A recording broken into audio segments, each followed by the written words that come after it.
दादी माँ ने वसीयत के बदले पोतियों के लिए क्या मांगा। दादी ने अपने बेटों को बुलाया, उन्हें अपनी इच्छा जाहिर की।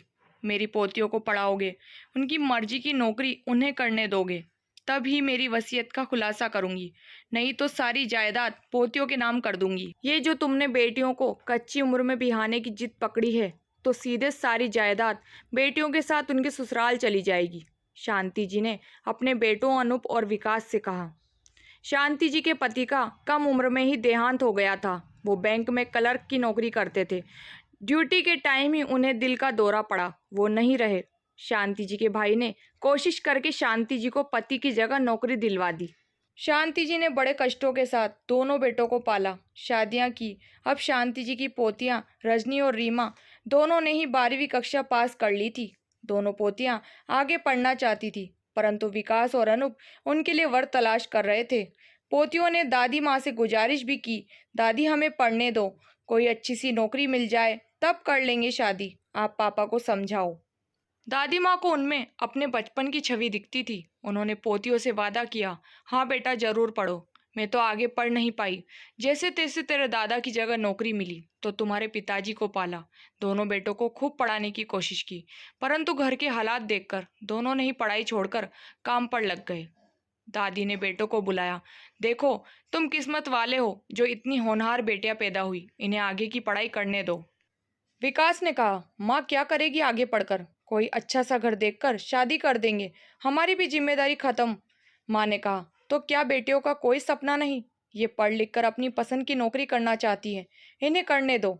अनूप ने कहा, माँ आजकल तो लड़के भी पढ़ लिख कर खाली घूम रहे हैं, नौकरी करने वाली लड़की से कोई शादी भी नहीं करता हमारी बिरादरी में। विकास ने कहा, हाँ माँ भैया ठीक कह रहे हैं, भला औरतों की कमाई से भी घर चलते हैं, अब शादी कर देना ही सही है। दादी जोर से भुएं सिकुड़ते हुए बोली, तुमने तो मेरी सारी उम्र की तपस्या का 1 मिनट में ही अनादर कर दिया। मैंने नौकरी करके ही तुम्हारे पेट पाले हैं। जिस नौकरी की वजह से तुम इतनी बड़ी बड़ी बातें करने लायक हुए हो, उसके लिए तुम्हारे ये विचार, मुझे खुद पर धिक्कार महसूस हो रहा है। अब दोनों कान खोलकर सुन लो, मेरी पोतियां जरूर आगे पढ़ेंगी, जो उनका मन होगा तो नौकरी भी करेगी। ये घर मैंने दिन रात मेहनत करके खड़ा किया है, इस घर संपत्ति पर मेरा हक है, मैं अपनी वसीयत खुद तय कर सकती हूँ। मेरी वसीयत की असली हकदार मेरी पोतियां ही है। विकास ने कहा, माँ पोतियां तो ससुराल चली जाएंगी फिर।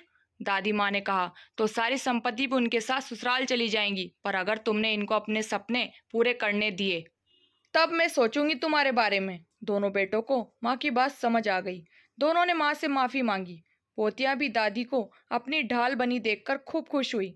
दोस्तों, नई शुरुआत हमारे बड़े ही शुरू करें तो इससे बेहतर कुछ नहीं। बच्चों को असल शिक्षा देने के लिए माँ बाप को कभी कभी दांव पेंच भी चलने पड़ते हैं। दोस्तों, कहानी पर आपकी क्या राय है, कमेंट जरूर करें। उम्मीद करती हूँ कहानी पसंद आई होगी।